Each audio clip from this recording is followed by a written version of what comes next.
Kabul airport हमले में मुलव्विस दहशतगर्द की गिरफ्तारी पर अमेरिकी सदर का पाकिस्तान से इजहार तशक्कुर। कांग्रेस से पहले खिताब में ट्रंप ने कहा, हम इंतहा पसंदी और दहशतगर्दी के खिलाफ हैं।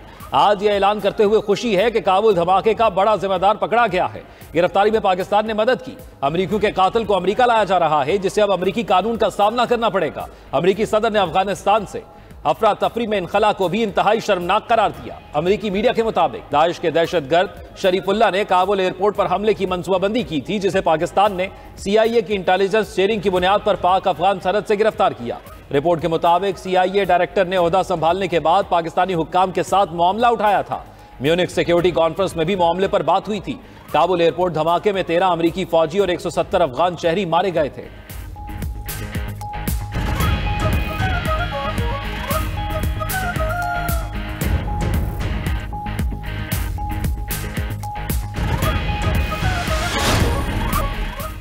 आर्म्ड फोर्सेस अदलिया का हिस्सा नहीं। किसी अदालती फैसले में नहीं लिखा कि मिलिट्री कोर्ट अदलिया है।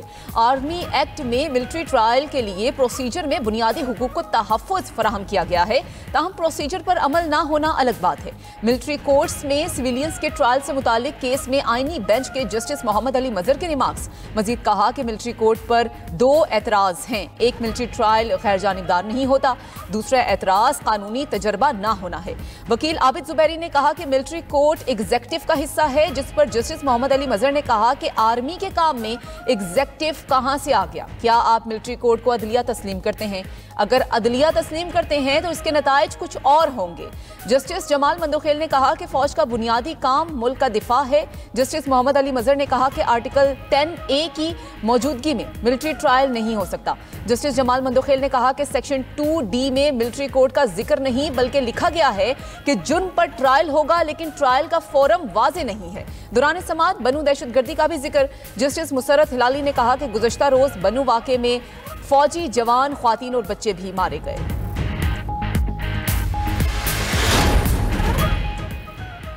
पाकिस्तान और IMF के दरमियान मुज़ाकरात का तीसरा दौर जारी। आलमी मालियाती फंड ने 6 लाख ऑडिट पैराज में फंसी रकूम की तफसीलात तलब कर ली।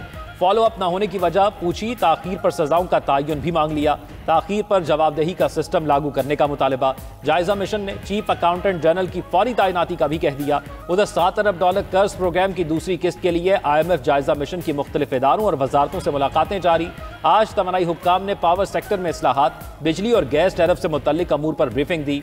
लाइन लॉसेस पर काबू पाने और बिल की वसूलियां बढ़ाने के लिए इकदामात से भी आगाह किया। ब्लूमबर्ग ने $7 अरब IMF पैकेज का पहला जायजा कामयाबी से मुकम्मल होने की उम्मीद जाहिर कर दी।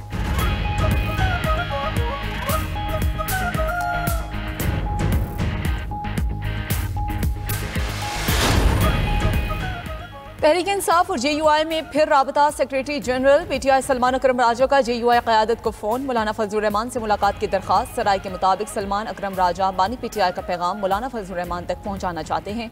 ज़राए के मुताबिक JUI रहनुमाओं ने सलमान अकरम राजा को जवाब दिया।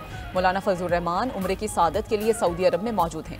वो 8 मार्च को वतन वापस पहुँचेंगे। सरबराही JUI की वापसी पर PTI रहनुमाओं की मुलाकात होगी, जिसमें मौलाना को JUI के तहफ़्फ़ुज़ात पर बानी के पैगाम से आगाह किया जाएगा।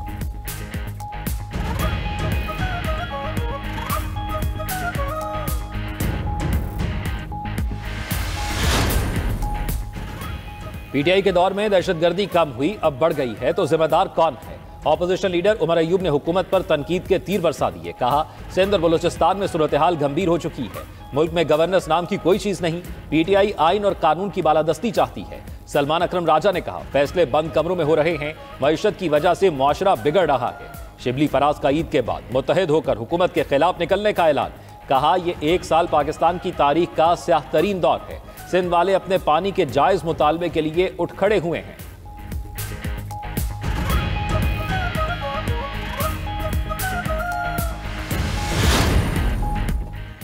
पब्लिक अकाउंट्स कमेटी इजलास में उमर अयूब और ऑडिट हुक्काम में नोक झोंक। दौरान इजलास ऑडिटर जनरल ऑफ पाकिस्तान ने 15 वजारतों का बगैर FOC चलने का इंकशाफ कर दिया। इजलास में चेयरमैन एटॉमिक एनर्जी कमीशन से 1 अरब से जायद की स्पॉट खरीदारी पर सवालात। सेनेटर इफनानुल्लाह खान ने कहा कि सेल्स टैक्स के बड़े बड़े फ्रॉड होते हैं, FBR को पता ही नहीं चलता। चेयरमैन FBR ने कहा कि सेल्स टैक्स में फ्रॉड का पता लगाना एक मुसलसल जंग है।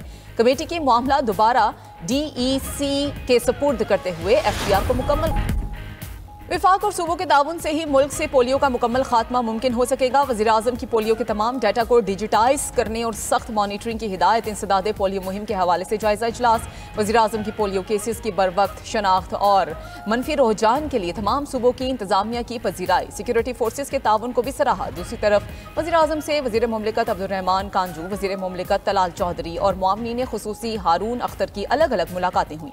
वज़ीर-ए-आज़म की काबीना में शामिल नए वज़रा को मुबारकबाद ने ख्वाहिशात का इजहार। वज़ीर-ए-आज़म से मुस्लिम लीग नून के रहनुमा इख्तियार वली की भी मुलाकात। सूबे के सियासी मामलात पर बातचीत।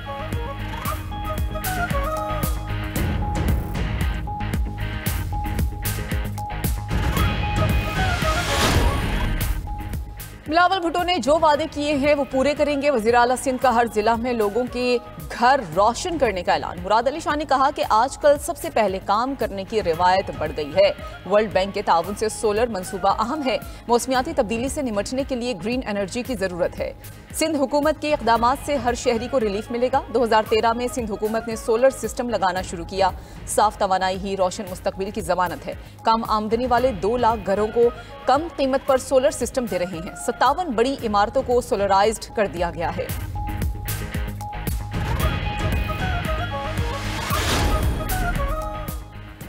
वज़ीर आला बलूचिस्तान सरफराज भुट्टी का सूबे के आवाम की बेला तफरीक खिदमत के आज़म का यादा। कोयटा में तकरीब से खिताब में कहा बलूचिस्तान के आवाम को रिलीफ की फराहमी के लिए कोशा है। गवादर के रिहायशियों को भी सोलर सिस्टम फराहम करेंगे। उन्होंने आवाम के लिए सोलर सिस्टम तोहफे में देने पर चीन का शुक्रिया भी अदा किया। मजीद कहा कैस्को बलूचिस्तान के लिए एक हाथी बन गया। कैस्को के अंदर लाइन लॉसेज और करप्शन के मसाइल मौजूद हैं।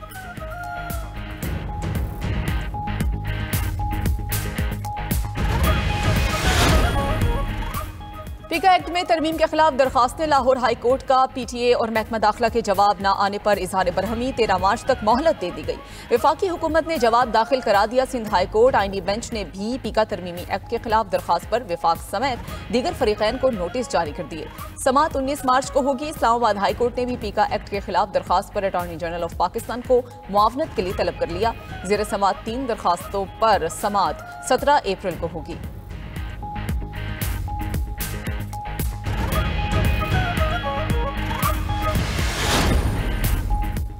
Pakistan sugar mills association Punjab zone की चीनी के एक्स मिल रेट पर गैर मामूली इजाफे की तरदीद। तर्जुमान के मुताबिक शुगर इंडस्ट्री रमजान स्टॉल्स पर 130 रुपए किलो चीनी फराहम कर रही है।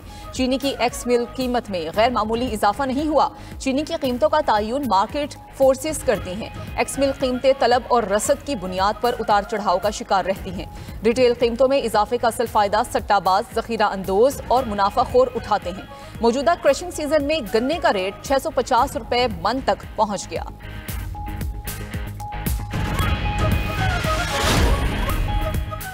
अमरीकी सदर ने जो बाइडन को अमरीकी तारीख का बदतरीन सदर करार दे दिया। कांग्रेस से खिताब में कहा कि महंगाई और माशी तबाही बाइडन इंतजामिया से विरसे में मिली है। अब सुनहरे दौर का आगाज हो गया। 1.5 माह में जो काम किए दूसरे 4 साल भी ना कर सके। चंद हफ्तों में 1 खरब 70 अरब डॉलर की सरमायाकारी हुई। टैरिफ के नवाज से मैन्युफैक्चरिंग को अमेरिका में वापस लाएंगे। कनाडा समेत किसी मुल्क को सब्सिडी नहीं देंगे। ट्रंप का 2 अप्रैल से भारत समेत दीगर ममालिक पर भी बराबरी की बुनियाद पर टैक्स लगाने का ऐलान।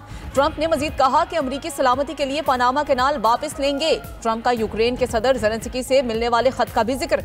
कहा कि यूक्रेन मुज़ाकरात की मेज पर आने को तैयार है ताकि अमन लाया जा सके। ट्रंप ने बताया रूस भी अमन के लिए तैयार है। ट्रंप के खिताब के दौरान डेमोक्रेटिक अराकीन का एहतजाज। रुकने कांग्रेस एल ग्रीन को स्पीकर ने ऐवान से बाहर निकलवा दिया। बरतानवी पार्लियामेंट में इफ्तार डिनर का एहतमाम। तारीख में पहली बार बरतानवी वज़ीर आज़म की भी इफ्तार डिनर में शिरकत। सर कीर स्टारमर, अराकीन पार्लियामेंट और इंटरफेथ रहनुमा भी शरीक हुए। बरतानवी वज़ीर आज़म सर कीर स्टारमर ने कहा कि गजा जंग के दौरान बरतानिया की मुस्लिम कम्युनिटी ने मुश्किल सूरत हाल महसूस की। हर मुमकिन कोशिश है कि गजा में ज़रूरतमंदों को इमदाद पहुँचे।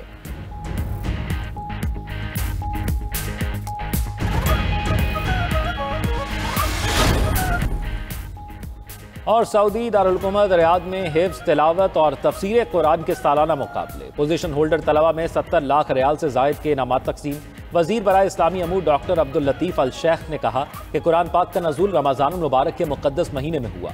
कुरान पाक इंसानियत की भलाई और फलाह की किताब है। मुसलमान इस पर अमल करके हिदायत और कामयाबी हासिल कर सकते हैं।